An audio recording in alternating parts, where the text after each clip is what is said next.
नमस्कार, मी वेदांत पांडे. नमस्कार, मी मुग्धा लोणकर. तुम्ही पाहत आहात Swift and Lift Media News. आग्र्याच्या लाल किल्ल्यावर शिवजयंती धूमधडाक्यात साजरी होणार.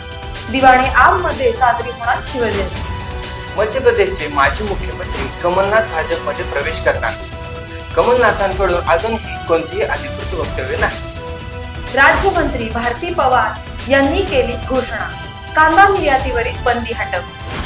ठाणे जिल्ह्यातील वाढत्या नागरिकीकरणामुळे भविष्यात पाणी तुटण्याची चिंता. लोकसभा निवडणुकीपूर्वी इंडिया आघाडीला अजून एक धक्का. पंजाबमध्ये काँग्रेस आणि आप स्वतंत्रपणे निवडणूक लढवणार. MSRDC ने घेतला आपल्या भूखंडाचा विकास करण्याचा निर्णय. या विकास कामाची कंत्राट अदानी समूहाला मिळाली. वर्सोवा विरार सागरी सेतू लवकरच सत्यात उतरण्याचे चिन्ह.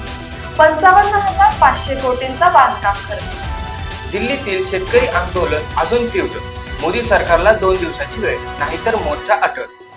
राजकोट कसोटी सामन्यात भारताने इंग्लंडवर 434 धावांनी दणदणीत विजय मिळवला. रवींद्र जडेजाला मिळाला सामनावीराचा पुरस्कार. सिंहिणीच्या सीता आणि सिंहाचा अकबर नावावरून वाद. विहिंपने कोर्टात याचिका दाखल केली. अशाच नवनवीन व्हिडिओसाठी सबस्क्राईब करा स्विफ्ट अँड लिफ्ट मीडियाला, लाईक करा या व्हिडिओला आणि शेअर करा इतरांसोबत. थँक्यू.